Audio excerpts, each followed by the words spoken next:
Hey folks, welcome. I have a bunch of notes that I put on just quickly before coming on live, and most of it revolved around just airlines adding on more surcharges. So maybe that's a good place to start, and I can get some of you to tell me what you think about all of these changes that we are seeing. For this community, particularly the ones that would impact us the most in terms of award redemptions, getting a surcharge has it been a couple of weeks? A couple of weeks or a week ago, we saw Porter announce that they were going to put up a extra fuel surcharge because of the changing dynamics of, I guess, aviation fuel availability or just fuel availability in general, rising costs and all of that. And just shortly after, or maybe shortly before that, we had seen Flying Blue already announce that for their own flight redemptions. And in both of these cases, Flying Blue and Porter they are tacking on these extra fuel surcharges on their own metal, not on partner awards. If you're using, say, Flying Blue to fly a, a partner redemption, then you won't be seeing these surcharges. It's only on Air France and KLM flights that you'd be seeing these, and similar to Porter. And yeah, yesterday or day before, I think I saw Rewards Canada post WestJet had announced that they'll be adding. Somebody correct me if I'm wrong. Was it $60 or $60, I think, that WestJet would be adding on for redemptions on their companion pass. So regardless of where you got your companion pass, either through spend and status journey or through the RBC WestJet card, you will see an additional $60 or so added when you redeem your companion pass now. Alex says, how quickly or slowly will airlines remove the additional surcharge once things go back to what we had before the Strait of Hormuz situation? Uh, I don't know. I wish I could tell you how quickly, but there's a saying in the economics of gas pricing world that economics 101 back in university days. It was called the rocket and feather effect. Yeah, it was called the rocket and feather effect when it came to fuel pricing. Basically, any externalities that cause fuel prices to go up, gas stations and everybody immediately change it almost not retrospectively, almost proactively, they'll change it and the prices will jump right up, which is what we are seeing with airlines, gas stations, and everywhere else. The prices have jumped up immediately because as most of you would know, when we hear something in the media about crude oil prices or per barrel prices, that pricing, uh, that day's pricing to end up in your local gas station can be up to 2 months' time, 2 to 3 months' time sometimes. So technically, you should be like, oh, it shouldn't increase right away. It should increase in a couple of months, but that's not what happens. The gas prices basically rocket up, and hence the rocketing of the prices. And then the other part of it is it feathers down. To Alex's point, that feathering down is basically even once the externalities sort of ramp down or go away, the fuel prices don't immediately sort of rocket down. They feather down, so they very slowly come back down. I to Alex's point, I don't think it'll be very soon, but it will come through over a period of time, and they'll just as proactively remove it once things go back to normal. Alex says, "Yep, makes sense. Increase quickly, but take your time lowering because customers are used to the higher price already. It is what I expected. New normal." Sash is chiming in. Sash says, flying blue taxes are bad, but now it's out of control to a point that I no longer justify the program for a family redemption, like over $3,000 in taxes for family of three, round trip, no thanks, 100%. Right, business class light is now the reality for United Polaris. Unfortunately, United announced yesterday that starting spring, so I guess right away, right now, United will offer three fare options as opposed to the typical two, even when you're redeeming or purchasing Polaris. So, the typical standard redemption rate and flexible rate. Now there's a third one called base, aka if you're used to basic in economy, the basic version of the business class world or the Polaris world is now called the base, which does not come with free seat selection. It does not come with United Polaris Lounge. It does not come with any changes. to your ticketing, and only comes with one check bag and one carry-on bag. Um, this kind of unbundling, we've definitely seen this before. This is not something um, that is a first, at least for this community. It is a first for, is it a first for North America? Did Delta do this already? Can somebody confirm? I think United beat them with this announcement. Delta has been threatening to do it, or maybe they have done it. I haven't paid attention to Delta as much, but United definitely has confirmed as of yesterday that this new base pricing, which is the unbundled pricing for business class light, is already in place for this spring and going forward. What does this mean for awards, award redemption? Much the same. Before this, when you redeemed your award, you would redeem them at a standard level or at a flexible level. Now there is a base level which is lower than that. So I would assume that I don't think it'll be award redemptions are going to be cheaper than what those standard redemptions used to be. Now, if, for example, if your standard Polaris redemption on a route was 70,000 and it got you the standard thing, which was seat selection included and all of that, that is no longer going to be the case because now that 70,000 or 80,000 or whatever you're booking directly from the award will likely be at that base level. And if you wanted the quote unquote luxuries of not paying for a seat selection, using the Polaris Lounge, some avenues of changing your tickets, and checking in more than one bag or carrying more than one bag into the cabin, then you'll have to pay a little bit more in points to bring yourself from that base level to that standard level. I guess in some way, this base light or the base fare might work a little bit better for the corporate world, folks that were paying for their have to fly in business class would probably now pay a little bit less in cash for the base fare, I guess. That could be a silver lining. From what we understand from others, like I said, we've seen other airlines outside of North America already do this. I'm thinking of Qatar, I'm thinking of Emirates. They've all offered these unbundled business class fares or rates.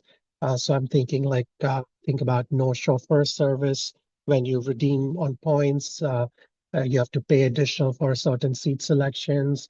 You don't, in some cases, you don't get access to uh, the lounges and things like that. So this level of unbundling apparently has been very popular amongst, like I said, the corporate world, folks that are actually paying into it. They can pay a little bit less and let people fly in business light. And if they wanted, they can pay a little bit more if they want to be guaranteed a couple of additional bags, um, lounge access, and things like that. And just to clarify, because I keep saying lounge, we have to distinguish between Polaris Lounge and United Club. With the base level, you still have access to United Club, but you won't have access to the Polaris Lounge. How many of you think this is a major setback and will impact which airline you fly when you redeem? Alex says, for me, I think it would depend on the layover time. If it is a short layover and I have access to other lounges through credit card, then business light would be fine. Yeah, that's a decent way of thinking about it. So now you're talking about leveraging your other credit cards and other ways to access lounges in there. But yeah, unfortunately, it's not an apples to apples comparison. I think the credit card lounges, unless we're thinking of some really nice Centurion lounge or a Chase lounge, um, it's hard to compare a Polaris lounge with the regular um, Priority Pass lounge, I suppose, um, or a standard lounge that you would get through your credit card. I would compare those lounges more with um, United Club. But yeah, that's an interesting rationale, and I think over time we'll all get used to this. Right. Speaking of credit cards, Rachel wrote this post which had us all thinking, and he said credit card bonuses were getting worse in Canada, and we discussed it a little bit, and I thought, yeah, that's a fair um, observation, and I wonder what you guys think about this because as people that take care, Sash. All right, enjoy. Have a good weekend. Um, as uh, as folks that are signing up for these big welcome bonuses and credit cards and such. Do you think in an overall arc, welcome bonuses have become less lucrative? There's two ways to think about this in my mind. One is, yes, we are seeing higher and higher bonus structures, welcome bonus structures or acquisition offers, but that's not necessarily higher sign-up bonus. Sign-up bonuses have gone up a little bit, but so have the requirement for spend. In fact, we've mentioned this, we've discussed this here before, where these days credit card credit card bonuses is basically a uh, upon approval, one allocation of points upon approval. If that, there's very few cards. I'm thinking about the RBC Avion card that gives you a chunk of points upon approval and then chunk of points based on your spend. Most cards now give you nothing unless you have spent something on the card, especially as you go premium cards. That spend requirement has jumped up much higher. Credit cards have introduced sort of spend more, get more kind of ethos in their welcome bonuses as well. And of course, then there's a retention bit that has been added, which in my opinion is a good way to keep customers, the real customers that will want to keep the card and continue using the card beyond that first year. So credit card companies are getting savvy in terms of how they acquire a customer and how they keep the customer and what incentives they put in place. I think with all of these pieces, just the spend requirements have skyrocketed in the last 10 years, I would say, whereas the overall value prop, if you were just looking at the sign up bonus, which is if you signed up for this card and were approved, you get a certain amount of bonus, that has eroded significantly in the last 10 years. Um, yeah, Alex says good times of COVID welcome bonuses are a thing of the past. 100%.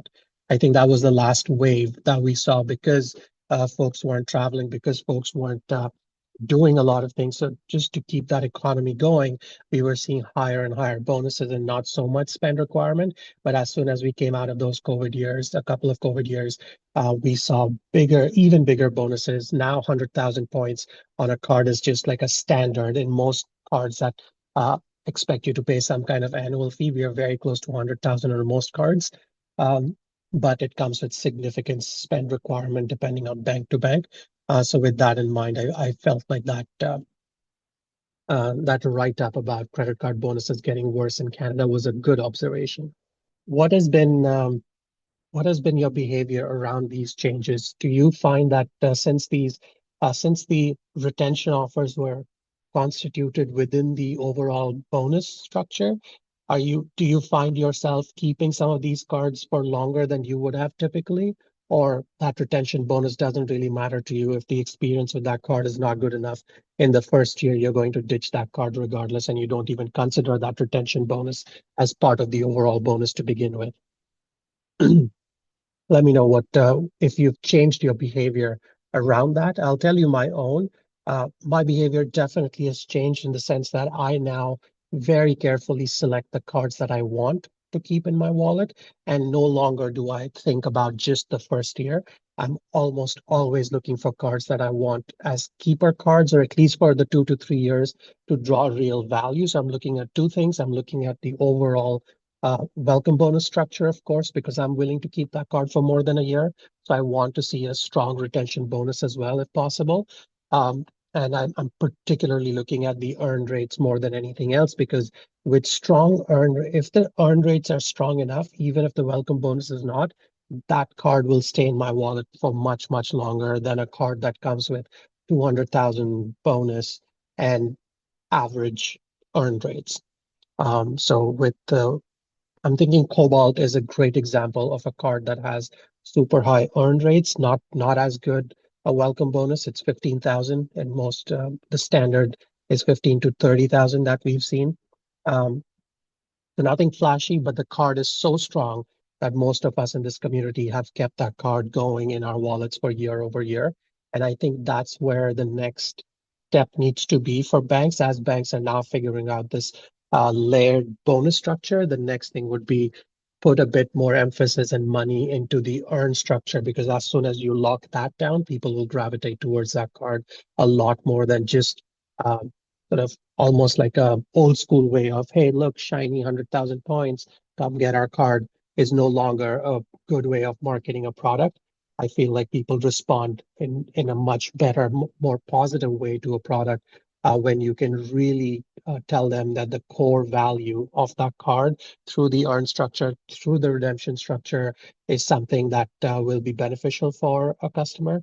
That customer is likely to keep that card for way longer. Going back to sort of the lounge piece, I wanted to talk a little bit about the grab and go concept. I wrote my review of the Air Canada Cafe in Vancouver that I finally got a chance to go and check out in person. And I was super impressed with both the quality of the food that was there, the structure of the space itself, and how most people were using it. There was a lot of transient crowd that came in, grabbed anything and everything that they wanted, and basically left for their flight. So that transient crowd is what this lounge is typically made for. So the airport grab and go concept has really taken off, at least for Air Canada. They now have one in Toronto, one Billy Bishop, the city with the Aspire partnership. They have one in they have they have both in Montreal. They have one cafe as well as the Aspire Partnership Lounge as well. That is more of a grab and go concept as well. Um, and then of course Vancouver has the Air Canada Cafe, the one I wrote the review for. And the good news is that there is going to be a second Air Canada Cafe that will show up in Vancouver in the next few weeks because when I was visiting this particular lounge, I noticed I saw some signs and I walked towards the wrong Air Canada Cafe, which was still boarded up and it said coming soon. So that was the second one, which is closer to the US gates. So you don't have to scan your boarding pass and cross the US gates. It is just before that. So makes it almost like two Air Canada, not almost, makes it, will make it whenever this one opens, will make it two Air Canada cafes for people to use, regardless if you were going into the US or flying domestic in Canada. And the cafe sort of grab and go concept works really, really well in the domestic circuit, is because that's where most people have shorter layovers. Apologies, shorter layovers. That's where people are looking for just grab and kind of go on to their next flight.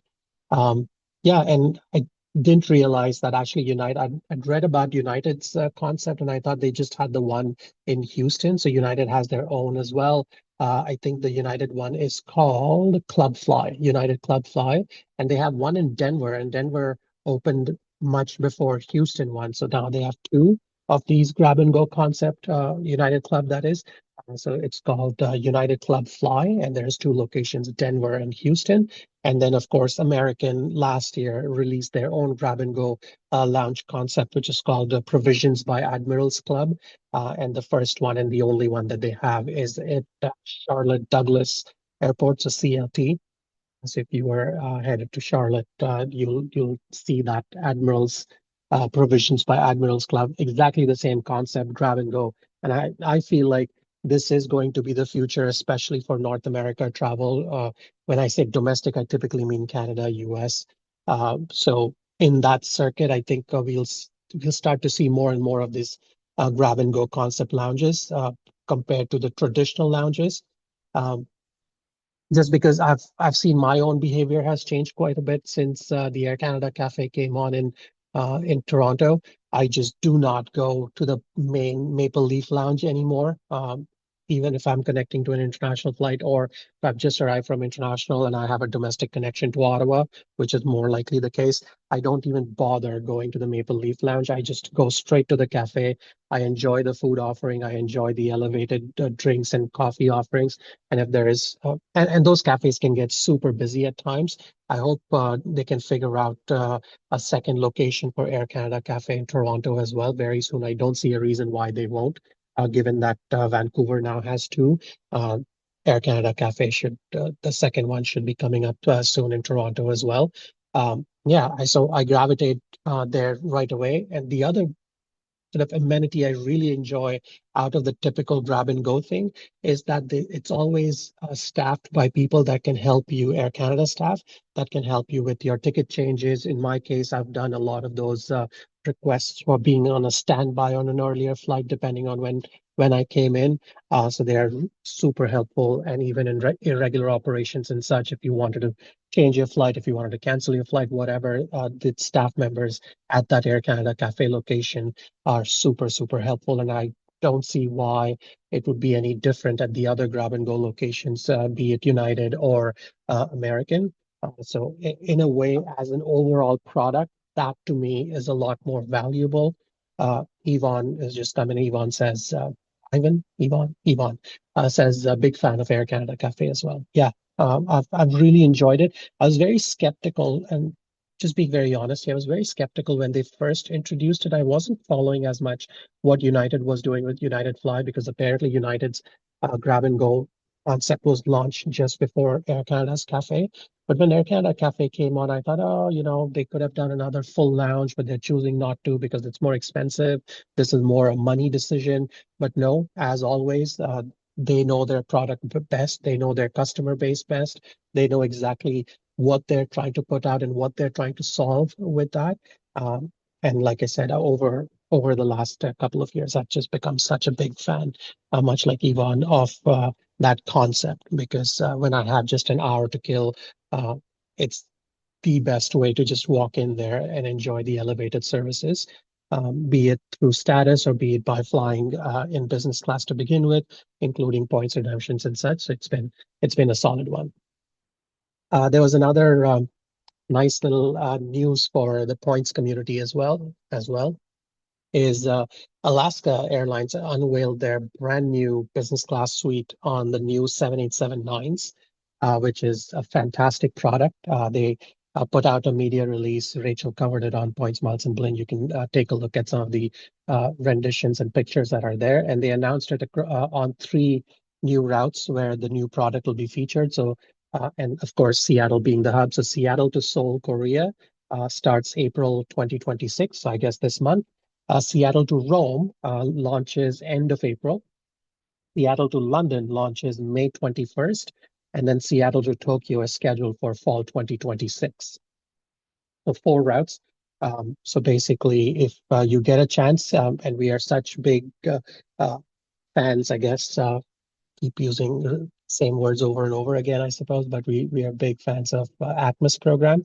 So if you keep Atmos program in your wallet and you use those points, this would be a great way to redeem some of the points. When we initially played around, as soon as the announcement came in, it seemed like there wasn't any standard redemption available. So everything was super expensive.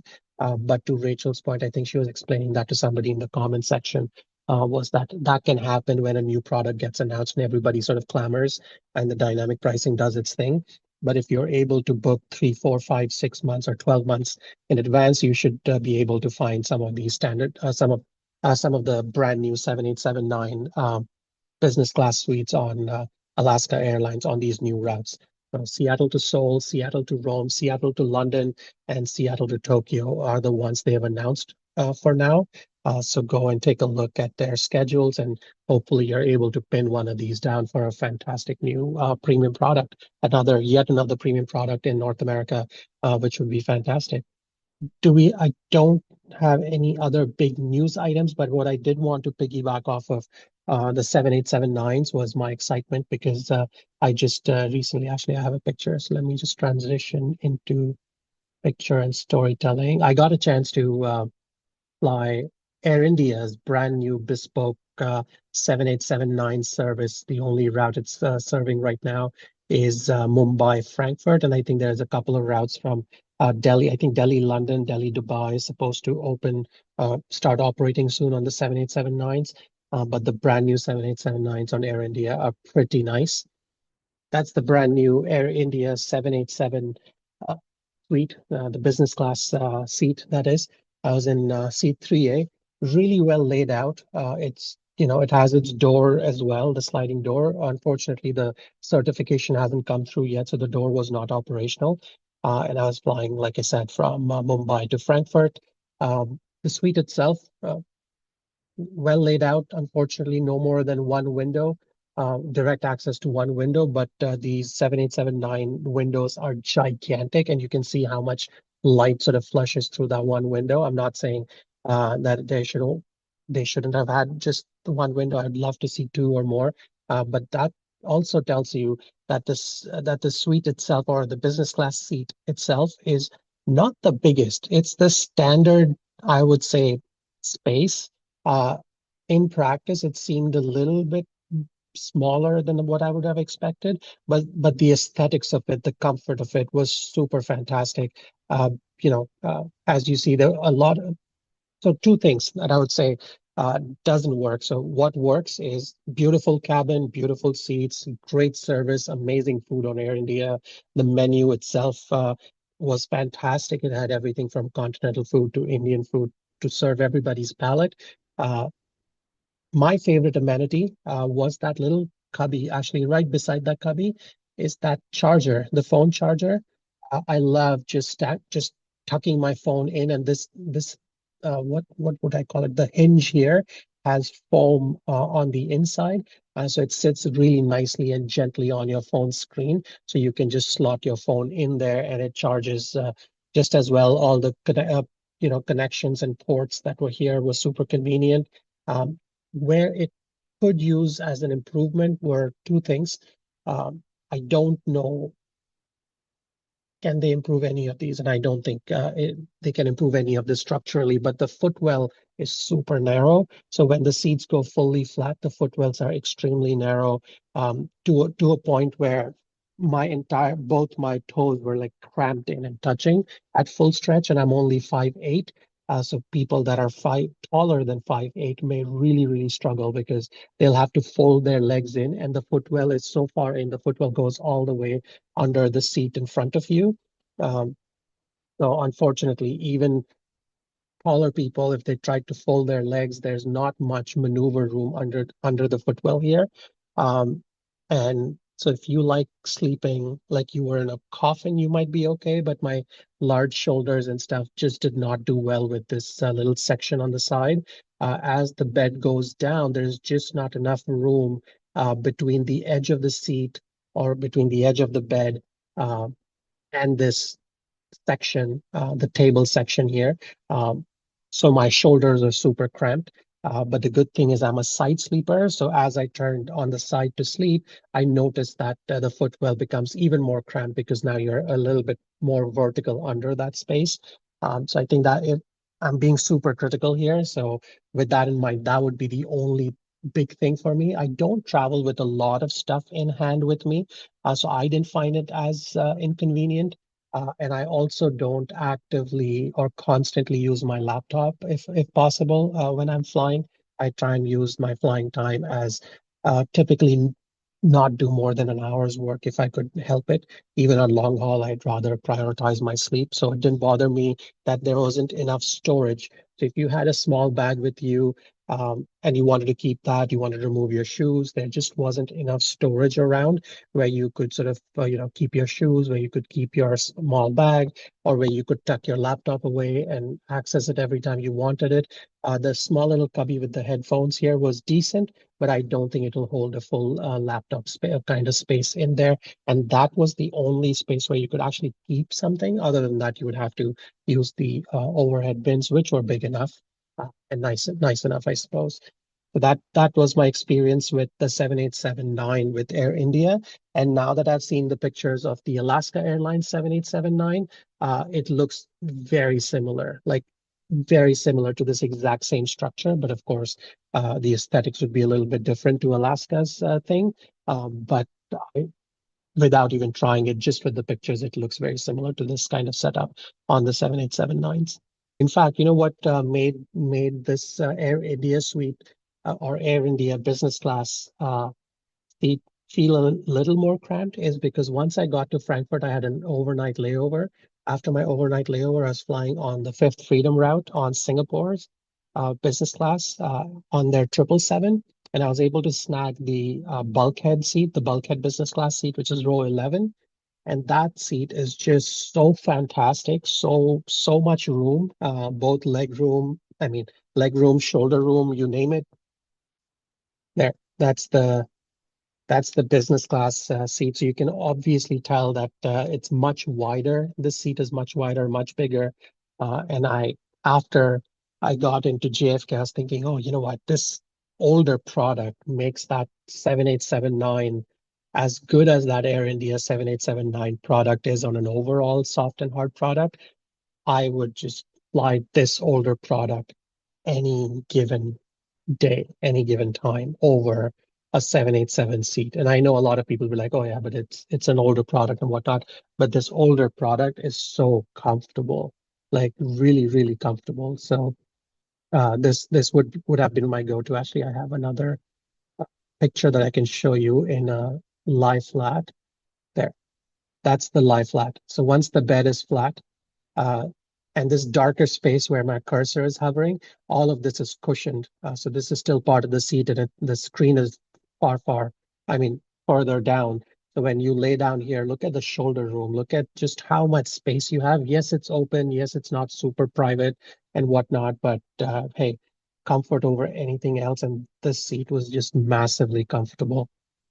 Yeah, I didn't realize that because I didn't make much of it until I got into JFK and started thinking uh, about the two products I'd just flown on, which was Air India 7879 and then the older 777 Singapore. Um, Grimsley is here. Grimsley says, did you have to call T minus 72, if I remember the timeline correct, to get the SQ bulkhead? Great question, Grimsley. And the answer is no, I did not have to, because when I checked in for my flight back from Frankfurt, so I did a 24-hour layover in Frankfurt. And when I came back and checked in, just at check-in when I was dropping off, was I dropping off my bag? No, I didn't have a bag to drop off. Why did I? Oh, because I didn't have a boarding pass. When Air India, because I was doing that 24-hour layover, I had to get my new boarding pass. So when I went to show get my boarding pass, I just happenstance asked them, hey, any chance the bulkhead seats are free? And to my absolute surprise, it was. And they were super happy to switch me into the bulkhead seat without any fees or anything else. So in this case, it worked out. Um, let's see. Can I show you a picture? Let me just pull up. So I tried another product on this trip, which was the Swiss A350, the Swiss Senses from Montreal to Zurich. Here's another product I was able to try out, and I paid a lot of money for this one. So yeah, much like what Grimsley was asking, how do you book this? So this is Swiss Senses, Swiss Airlines A350's brand new product. This is called the business class suite. It's the bulkhead row. And as you can see, much taller, much more private, much more covering around it as opposed to compared to, say, a Singapore bulkhead seat that I just showed you. So this one I paid 750 Canadian dollars to go from Montreal to Zurich. Was it totally worth it? Absolutely yes, for the first time. Would I do it again? No, I wouldn't. Uh, the seats behind, and yes, they weren't as roomy as this one because this is almost like first class light. If you guys remember what Cathay's first class looks like or what Swiss first class looks like in the older products, this is slightly smaller than that first class seat. So two full windows, a really nice layout, and just the absolute opposite of that Air India 7879, which is just so much storage here was ridiculous. So you see where the drink is sitting? Both of these are storage cubbies. And when you open them, they are as deep. They go right down almost to the floor of that seat. So super deep cubbies. You could keep your entire hand luggage in this cabinet here. It looks small because it's covered by this paper or what the menu service. But this entire section is long and deep enough to keep all of your sort of bags and things if you wanted to. And then the smaller one here is perfect for laptops, phones, and things like that, which you need immediate grab and go kind of thing. And of course, there's the quintessential thing for your headphones and a little cubby over your shoulder here. This latch here is for your jackets, and right under the TV and right under this closet, there's another two sort of Ottoman cubbies kind of thing, which you can open up and put whatever you want, your shoes, another small bag, or whatever else. So, like I said, just so much storage in that space. So yeah, speaking of, so $750 is what I paid for this one. And then Rachel last week also flew on Lufthansa's Allegris product. And on her Allegris product, she was able to get this exact same business class suite on Lufthansa's Allegris product for free. Same thing. When she was checking in, she happened to ask, one was available, and it was allocated to her without any add-on fees. So yeah, a good trip overall. I tried a couple of new products, an older product, which was the Singapore Airlines 777 bulkhead seat. I just forgotten how much I enjoy that seat, and it was fantastic. I'd pick that over any of these. If I got the Swiss Senses business suite for free, I'd take it. But I would still, for seat comfort, the food on Singapore, I had a Vietnamese noodle soup for my lunch, and it was just the best noodle soup I've had in flight, just ever. Really, really good food. Not surprising for Singapore, just saying that every time I fly Singapore, I'm reminded of how superior they are in a lot of ways, even if it's a slightly older product and whatnot. Uh, so yeah, really, really enjoyed it. Any other items that we should cover, we should talk about? If not, let's close this one out. All right. Take care, folks. Cheers.